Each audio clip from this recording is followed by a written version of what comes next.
So when the Blue Jays make big moves, or have big moments in general, whatever they may be, good or bad, I want to hear what Blair and Barker have to say. It's just the kind of go-to move. So what do we do today? We just get Jeff Blair on. What's up, buddy? How we doing? Doing well, man. How are you? Yeah, I've been sorting through that throughout the show today because I've been trying to basically get a foothold on how I'm supposed to feel about this deal, because part of me is when you get the better player in a deal, you should feel good, right? And yet I don't really, because you do have a budget and you do hit no home runs, and you got a guy who is essentially quintupling down on what you already have, which is a really good defensive team. I don't know. Where are you at with it? What's your initial reaction? Well, the good news for you and everybody else is you don't have to judge the deal yet. Yeah, that's what I'm trying not to do too much of. Here's the way I look at it. Yeah. As a first move, it opens a lot of possibilities. It opens the possibility of Bo Bichette being traded. Oh, yeah. And I've said all along that I understand that free agency has been foremost in people's minds. I get all that. But for this organization to add what it needs to add this year to contend in the East, they're not just going to be able to do it by free agency. They're going to have to make a trade of some significance.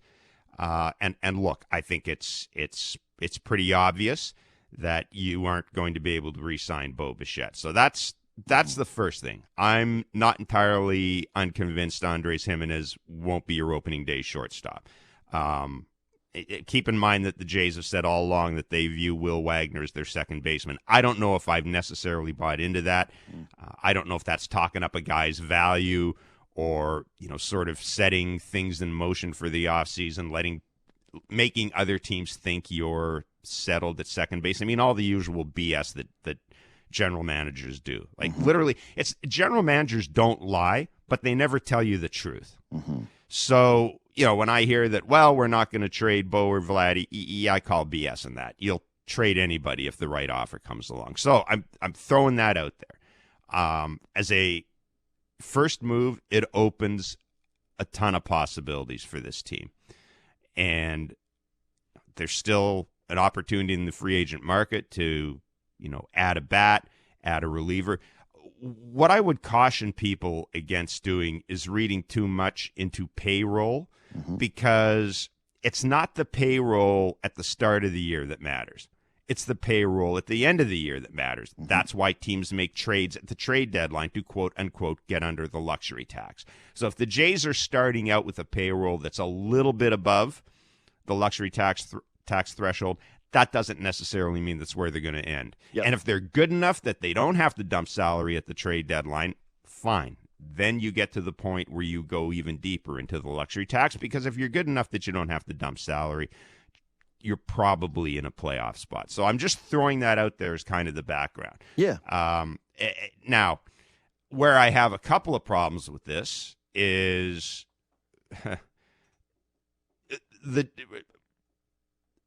Ross Atkins has essentially said, this guy hasn't been very good offensively the last couple of years, but we think we can fix him. They haven't been able to fix anybody. Correct. They haven't fixed Daulton Varsho. Whatever their, whatever analytics or whatever magic they're working or trying to work isn't working. They haven't fixed Daulton Varsho. They're really, other than Vladdy, you'd be hard-pressed to find a player who joins the Blue Jays and consistently gets better offensively, right? Even Alejandro Kirk. Yeah. It's not like there's been this linear progression. So that concerns me a bit. I have seen no evidence that the Blue Jays are capable of taking a guy, tapping into something, and making him a better hitter. So that, Andres Giménez does not address your core issue, which was you couldn't score runs last year, and you didn't have enough power.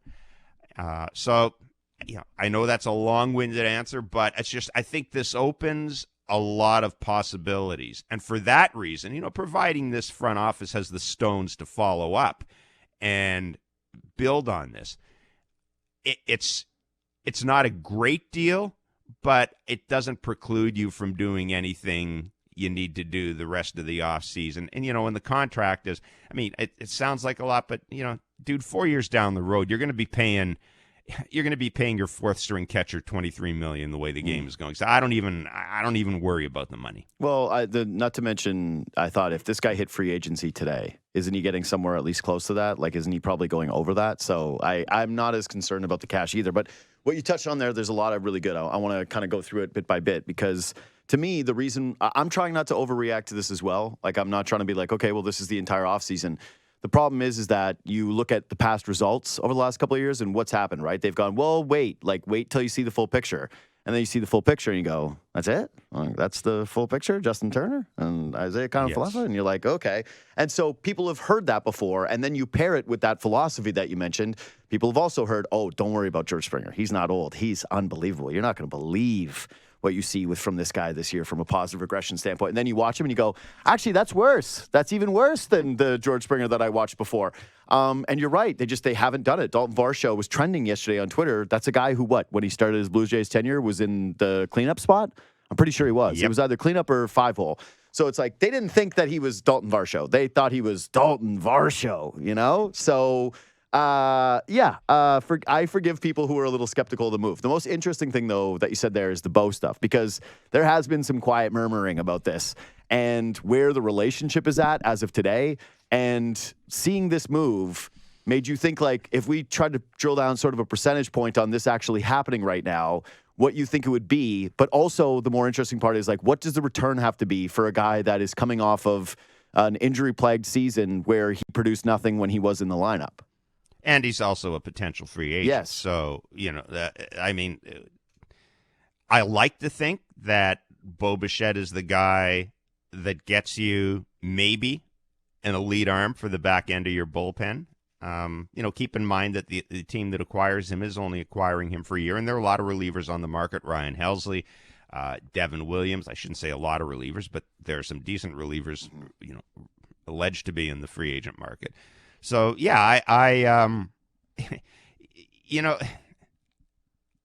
the problem that I read something in Shai Davidi's article today that kind of scared me, because one thing we know about this front office is they overreact, right? That playoff game against Seattle made them decide that they needed to add more defense, right? They needed to be better defensively and that they could sacrifice offense to do that. So they punt on Lourdes Gurriel Jr., they punt on Teoscar Hernandez. That doesn't work out. Last year, they react to not getting Shohei Ohtani by signing Justin Turner right away. And last year would have been a good year to slow play the market. We know that. We saw what happened with Scott Boras' clients last year. This year, I'm reading in Shai's article that there seems to be this sense, and I've worked winter meetings, so I understand when guys are writing articles, you're putting together pieces of information that have been given to you off the record from people in the organization or in other organizations, as well as the fluff that the general manager says, which you generally don't pay any attention to because it's just, very seldom does a general manager tell you what he's actually thinking. So but reading Shai's article and getting the impression that the Jays want to be, quote, nimble, I get the sense that they think they can slow play this market a little bit when it comes to free agents, and it appears to be a year where nobody's slow playing the market, right? So I have some concerns about that. It wouldn't be the first time that this front office misreads the market, and I think I've spent the last 10 minutes sounding really negative about this trade and about where the team is. And I don't really want to be right now because I need to see what else they do, right? Sure. Unlike a lot of people, these are smart people running this team. We may not agree with what they do, and I might argue that what they do, what they've done in the past really, I don't think they deserve to have a great deal of faith from the fans because, quite frankly, the team has regressed over the last 2 years. It hasn't gotten better. But I still need to see what else follows this move. I'm almost more concerned about re-signing Yimi Garcia than anything else. Yimi Garcia wasn't very good with the Seattle Mariners when that's putting it lightly. When the trade was made last year. he was part of a not very good bullpen. He wasn't healthy. And yes, there's some high leverage possibilities there. And, when he's healthy, he does have the stuff. I cannot believe this organization is going to go into the year thinking that they can somehow create a closer out of Chad Green or Yimi Garcia. That move concerns me more than, frankly, than the Andres Giménez move, just because I think there's some other stuff to follow with Andres Giménez. Okay, so to touch on that, this is, again, I don't think you're being negative. You're just working off of what the information is that you have, right?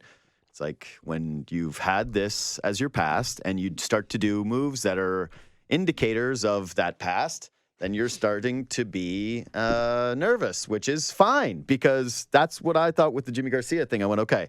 So, again, you just said it. Don't read into everything that a team says publicly. I don't think Jordan Romano is fully healthy. There's just no way. But he gets the Kirby Yates kind of deal, right? Where it's he gets 1 year, he gets a contract where it's okay, 7.5 or something like that was the qualifying offer. And Yimi Garcia gets 2 years, 15. I'm looking at Jimmy. I'm like, wait, didn't he also get hurt last offseason? Didn't he blow up in Seattle? He only pitched 9 innings there. He gave up 3 bombs. He had a whip over 1.2. He was a disaster there. It did not work out whatsoever. If you're doing stuff like this, where you're going back and getting Yimi Garcia, and you're trying to hit the market for another guy who's defensively solid or spectacular even, but trying to believe into the idea that the bat is going to get better, well, to me, that's 2 indicators that despite all of these failures that you've had these past couple of seasons, despite the trajectory of the team being what it is, that there's an arrogance that remains, that you still think that you're the smartest guys in the room and that you don't feel like you're learning from past mistakes. I'm a believer of, hey, make mistakes. That's no problem in life in general. But you're supposed to learn from them and then apply them to the next decision. And to me, so far, these indicators are, we haven't learned a thing. We're doing the exact same thing that you saw before, and we will not apologize for it. Yeah, I mean, I'll say this front office does not lack confidence in its own abilities. I mean, that's obvious. What do we know about relievers? Most of the time, if you get one good year out of them, you've done well. Unless it's an elite, Emmanuel Clase or somebody like that. Most of the time, you get a good year out of a guy, that's fine. You should move on. This organization last year brought back essentially the same bullpen from the year before, and it came back. It came back to bite them. I really believe that other than an elite closer, the smart thing to do every offseason is essentially rebuild your bullpen. And I thought the Jays were on that path based on some of the moves they made. I didn't really have an issue with not re-signing Jordan Romano because, the Jays, listen, I understand he's a local guy. He's a good guy. I get all that. But when the Jays went out and traded for Jordan Hicks a couple of years ago, they were telling you what they thought about Jordan Romano. Nobody is going to come out and say, we can't envision this guy seriously closing a playoff game for us. No one's going to say that publicly. But behind the scenes, you heard that a lot. And that's their evaluation. But, I mean, my goodness, you've bringing Yimi Garcia back cannot be your signature move, and giving him 2 years cannot be your signature bullpen move because he's going to get hurt. He's going to be hurt during those 2 years. It's just a matter of when. And that's why I say that move really puzzles me because and this is where I kind of I don't know if somebody needs to remind Ross this, but one thing he has done well in the past is he has repaired the bullpen on the fly. I keep getting back to adding Trevor Richards and Adam Simber.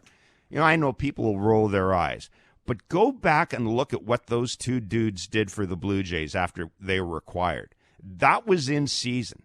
Those were really, really, really astute moves by Ross Atkins. And I keep getting back to that. You did that a couple of years ago. But last year, you just kind of let the bullpen die, and it's almost like you threw in the towel on it. So, that's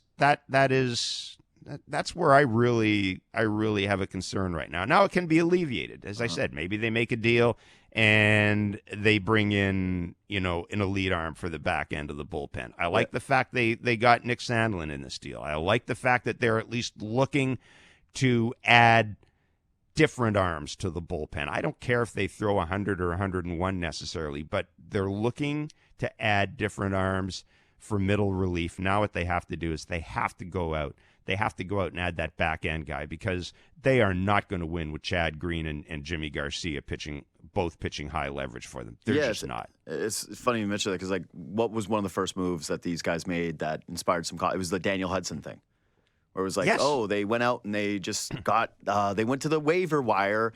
And they did the thing that everybody in baseball says is a smart thing, which is just take as many lottery tickets as you can. Yep. And hope it works for the best. And so that's. And what does this team do well? This Defense. team handles its pitchers well. Yeah. It keeps, by and large, they do a really good job with that. So, I keep getting back to Jordan Hicks. When you acquire Jordan Hicks at the trade deadline and you're a playoff team, you were telling me that you don't think your closer is capable of closing in the playoffs. Now, it didn't work out necessarily for a variety of reasons, but I always hearken back to that. The Jordan Romano thing, I had no problem at all with that decision. Yeah, no, let me clarify bringing that. Jimmy back was kind of confusing. Yeah, it's not that I was pining for the return of Jordan Romano. I had already accepted that they were going to move off of him. I guess my greater point was that, he's on a one-year deal for the same price. And do I view, Yimi Garcia as worth an extra year over Jordan Romano if you think that both guys have a chance to get hurt and both guys do not have the ceiling of being your closer come playoff time? That's more my thought on it, is one guy was a little bit more risk-averse in terms of the contract versus the other guy who got double. Yeah, no, I agree completely. I agree completely with that. But and that's why, again, getting back to it, bringing back Yimi Garcia. Mm-hmm.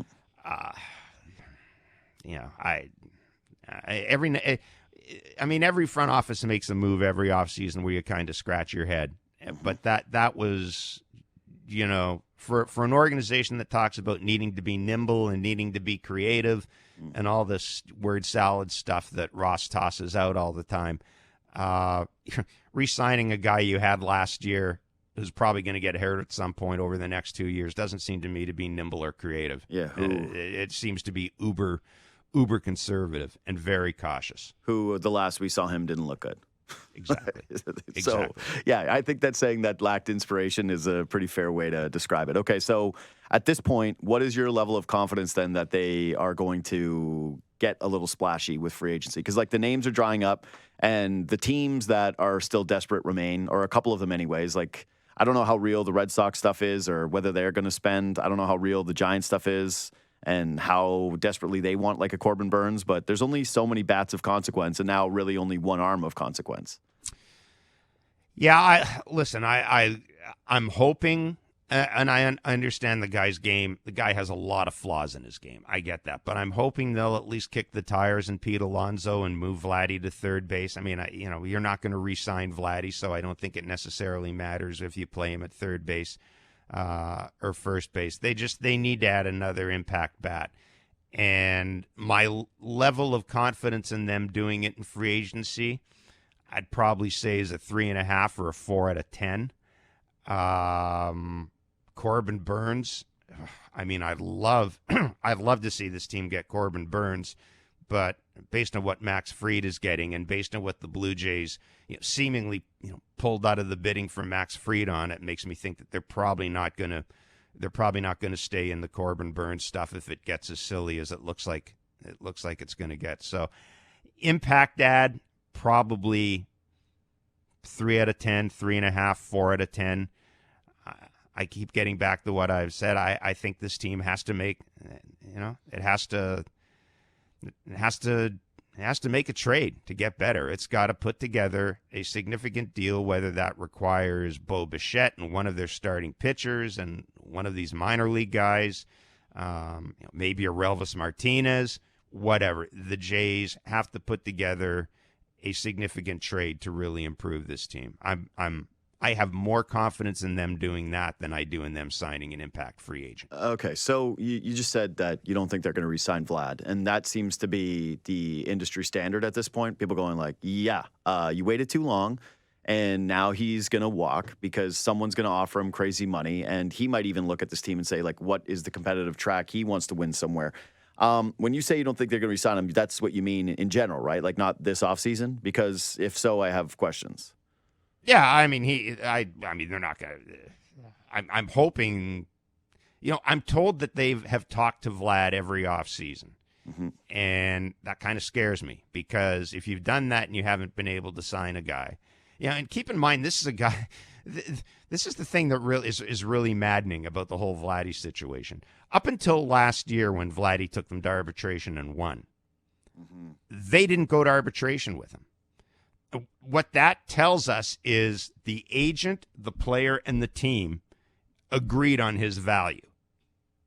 So if you agree on a dude's value through the first 4 years of his career or 4.5 years of his career, you really should be able to have substantive discussions on a contract that buys out a couple of years of free agency.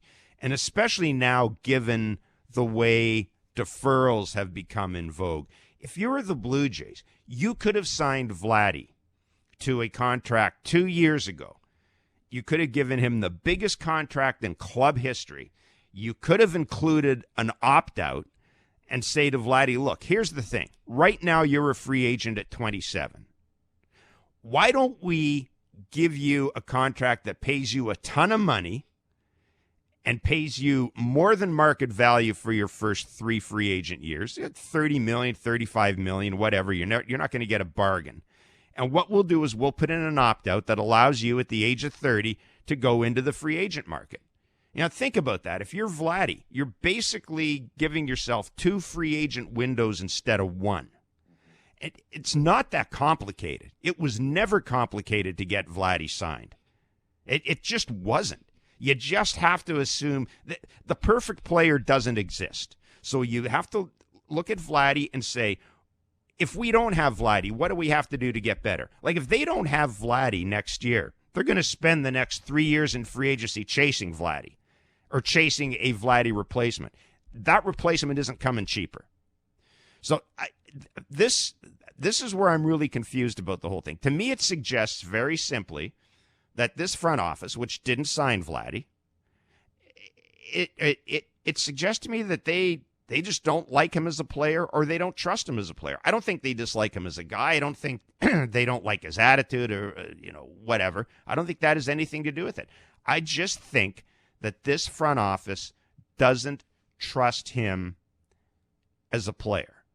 But my goodness, when I look at this team has had a lot of issues. And yes, Vladdy has had years where he hasn't been an MVP level player, but he's still been okay. He's still been better than anything else they have.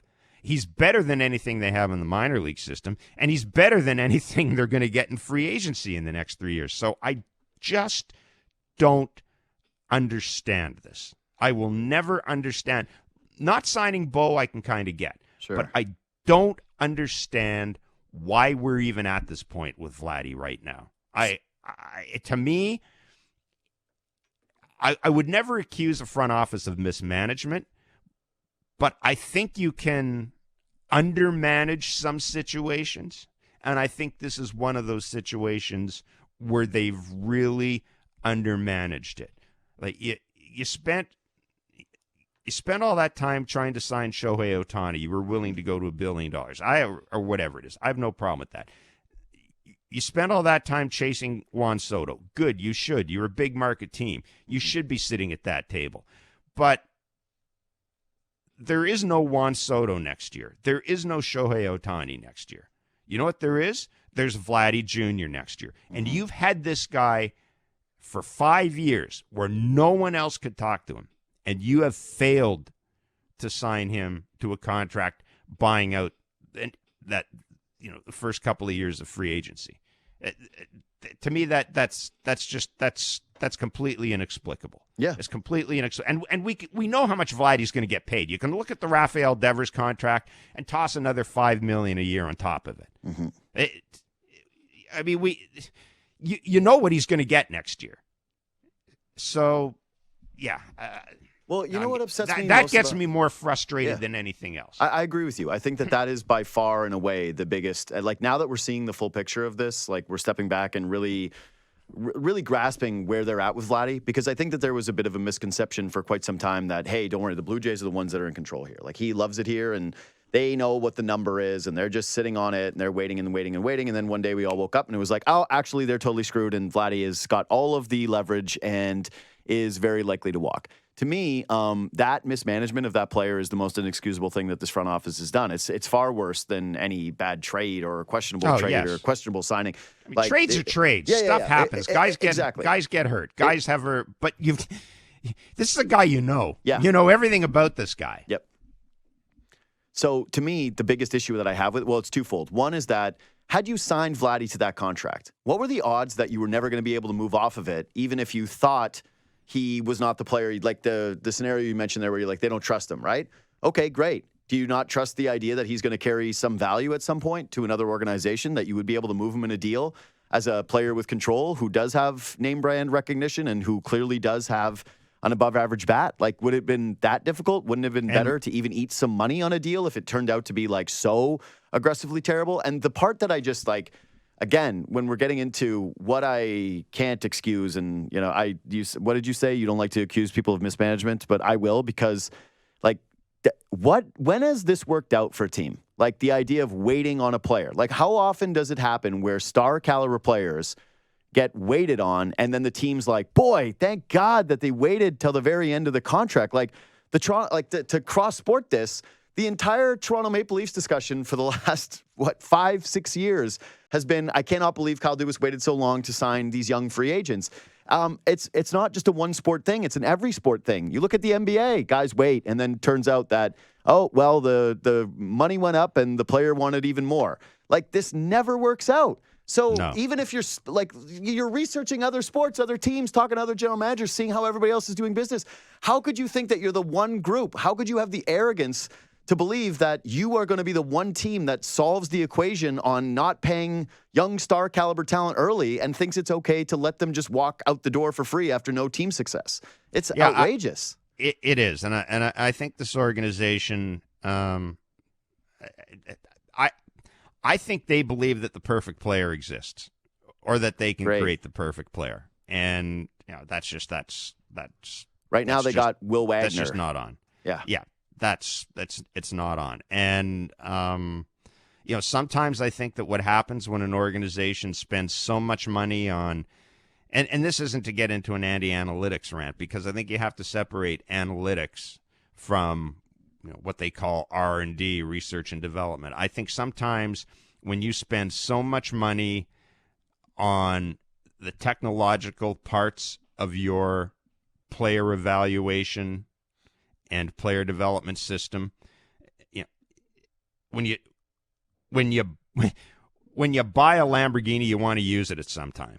Right? And I think what happens with a lot of these organizations is they spend so much money on all this stuff that they almost feel obligated to put more faith in it than should be put, right? And I think that happens a lot with sports.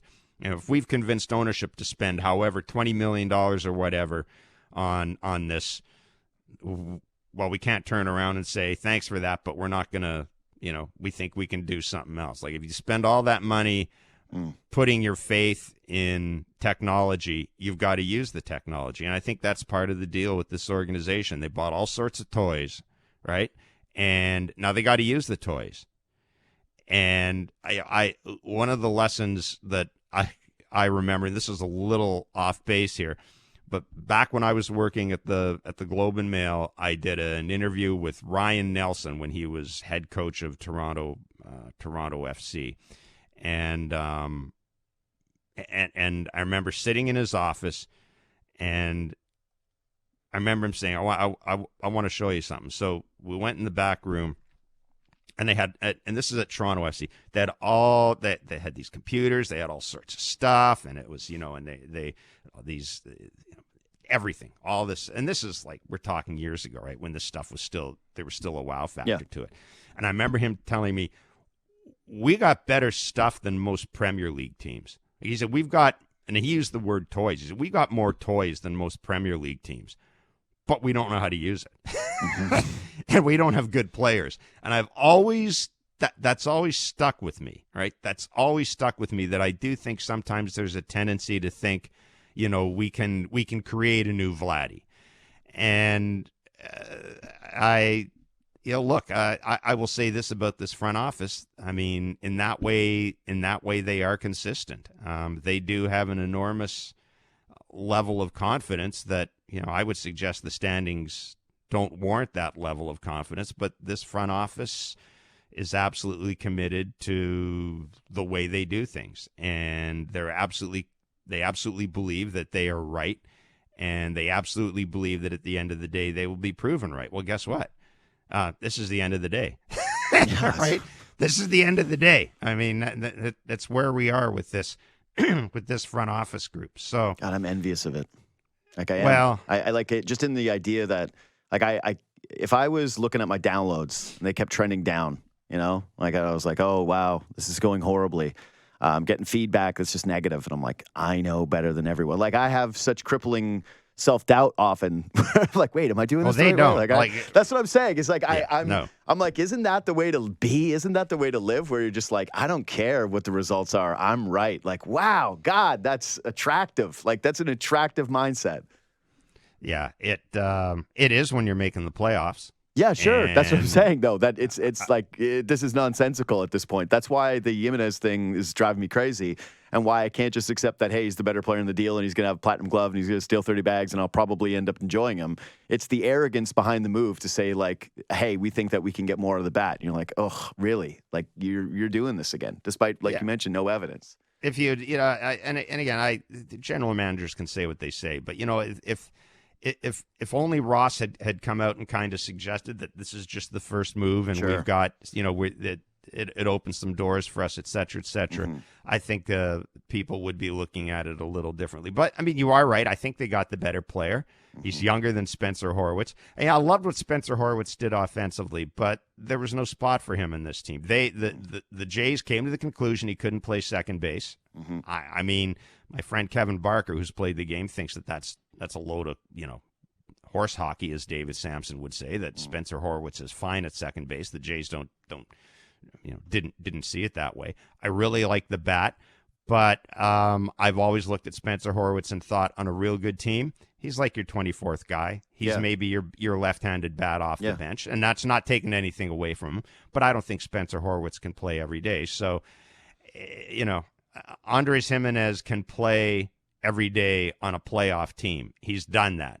Spencer Horwitz can't play every day, or hasn't so far played every day on a playoff team, and I totally agree with you. I totally agree with you. I had zero. In fact, I thought all offseason the smart move was to trade Spencer Horwitz high.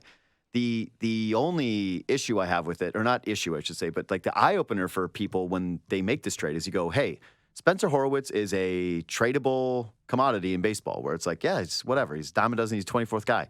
He was second on the team in OPS with over 100 at-bats. Like, it's not what he is. It's what he represents, which is your team can't hit. Your team can't, have serviceable at-bats.